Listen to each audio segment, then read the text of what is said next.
These for-profit technical schools are more sham than anything else. Now, let me preface this by saying that some of them, the smaller ones, do somewhat of a good job. But when you get all of these mega for-profit technical institutes, they're just basically a sham. All they want to do is pile in a bunch of students who they know are eligible for federal educational loans, suck that money in, give people hope, but no reality as far as putting their time in, getting their quote-unquote degrees, and then there's no vehicle in order for there to be any type of job placement. And I know this firsthand because a family member went through one of these things, and upon obtaining the degree, sat around for a long period of time, and I shouldn't say sat around, looked for a long period of time for a job based on the skills that she acquired. Got no help from the technical school as far as job placement is concerned. Now, this particular story is at the far end of it, because the federal government has recognized that some of these technical schools are full of crap, and they're clamping down on them.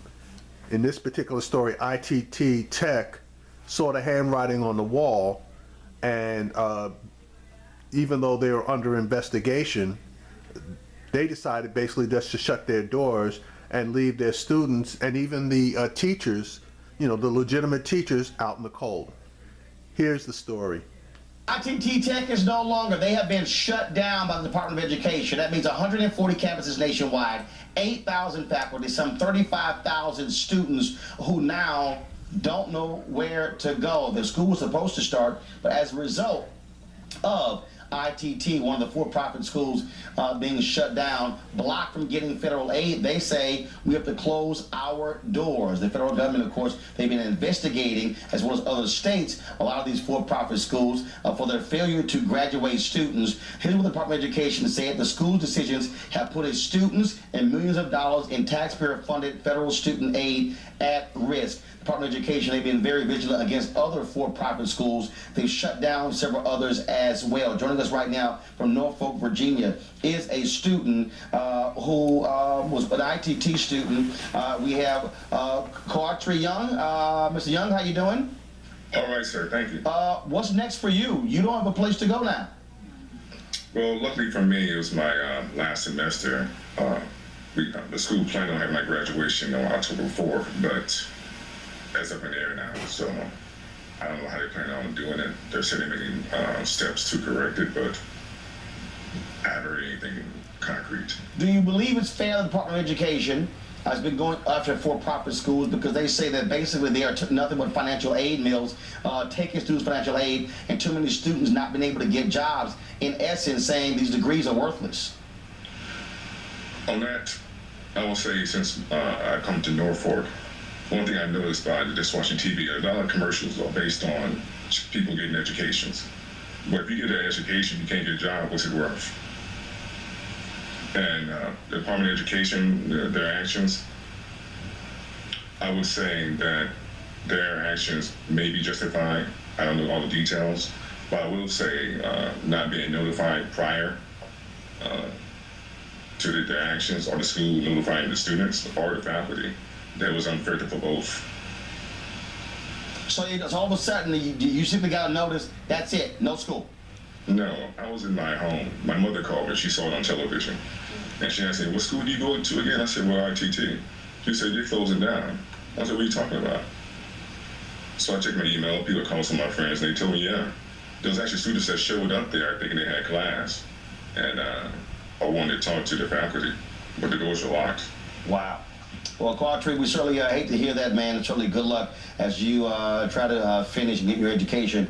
And then we'll be, again, a DOE plans on going after other for-profit institutions as well. We'll be following those stories as well. Thanks a lot. Thank you. All right.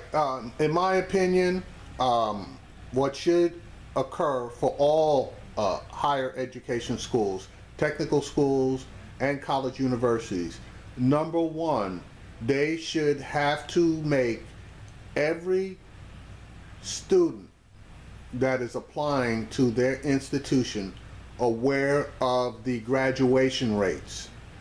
Number two, they should make every student aware of the percentage of students upon graduation that are gainfully employed within either 6 to 12 months.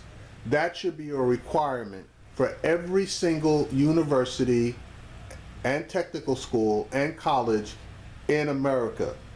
This would give people the information they need to make an informed decision about whether to attend that school or not, and if it is worth attending that school or not.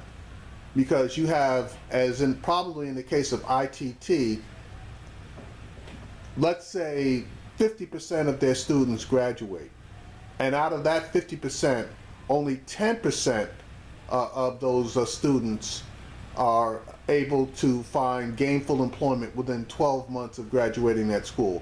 Well, hell, that's 90% of the people that attend that school